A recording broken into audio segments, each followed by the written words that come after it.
میں نے ایک بار استاد صاحب سے پوچھا، یہ اہل علم حضرات کے لیے، طلباء کے لیے، میں نے حضرت استاد الکل سے ایک بار پوچھا کہ علم کلی اور جزی کا کیا مطلب ہے؟ علم کلی اور جزی جو ہمارے ایک دو مشہور اصطلاحیں، اس کے کیا معنی ہے؟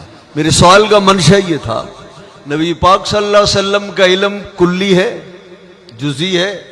کلی جزی معلوم ہے، نبی پاک صلی اللہ علیہ وسلم کے معلومات کلیات بھی ہیں، جزیات بھی ہیں۔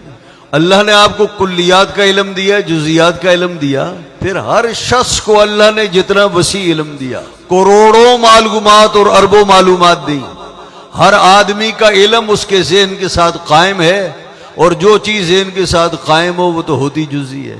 تو حضور کو علم کلی ہے، اس کا کیا مطلب ہے؟ اتنی شاندار بات کہی آپ نے، شاید اس سے پہلے ہمارے طلباء نے نہیں سنی ہوگی۔ حضرت نے یوں چٹکیوں میں جواب دیا، فرمایا یہ کلی اور جزی غلط العوام ہے، کلی جزی، علم کلی جزی غلط العوام ہے، اصل لفظ ہے علم الکل علم الجز۔ نبی پاک صلی اللہ علیہ وسلم کو اللہ نے کل علوم دیے یا بعض علوم دیے؟ کل کا مطلب ہے آفرینش خلق سے لے کر وقوع قیامت تک، ان دو حاصروں کے بیچ میں جتنی جزیات ہیں، کلیات ہیں، اللہ رب العزت نے یہ تمام علوم اپنے محبوب کو تفویض فرمائے۔ یہ تمام علوم، کل معلومات اللہ نے اپنے محبوب کو تفویض فرمائیں، اپنے محبوب کو عطا فرمائیں۔ یہ علم الکل ہے جسے ہم کلی کہتے ہیں۔ کچھ لوگ کہتے ہیں کہ نہیں، بعض علوم عطا فرمائے، اس کو علم الجز کہیں گے۔ یوں مشہور ہو گیا علم کلی جزی، ورنہ یہ لفظ ہے کل اور جز۔ کتنی آسان بات ہے، مجھے تو بہت آسان لگتی تھی۔ ایسے ہی آپ فرمایا کرتے تھے کہ یہ جو قرآن کریم میں آتا ہے، وما علمناہ الشعر وما ينبغی لہ، وما علمناہ الشعر، ہم نے اپنے محبوب کو شعر کا علم نہیں دیا، وما ينبغی لہ، اور یہ علوم شعری میرے محبوب کے شایع نشان بھی نہیں۔ تو سوال یہ پیدا ہوتا ہے کہ ہم میں سے کوئی عام آدمی، جٹ آدمی بھی قرآن کریم پڑھ کر کبھی اس نتیجے پر نہیں پہنچتا کہ جو قرآن میں پڑھ رہا ہوں یہ اوزان شعریہ رکھتا ہے، یہ اشعار ہے۔ تو یہ بتائیے، قرآن فرماتا ہے وما علمناہ الشعر، ہم نے اپنے محبوب کو شعر کا علم نہیں دیا۔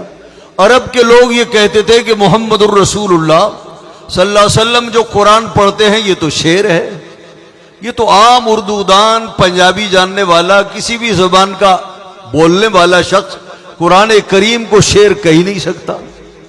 تو یہ بتائیے کہ عرب کے لوگ، ان سے بہتر کون جان سکتا ہے کہ یہ کلام موزون شعر ہے یا شعر نہیں ہے؟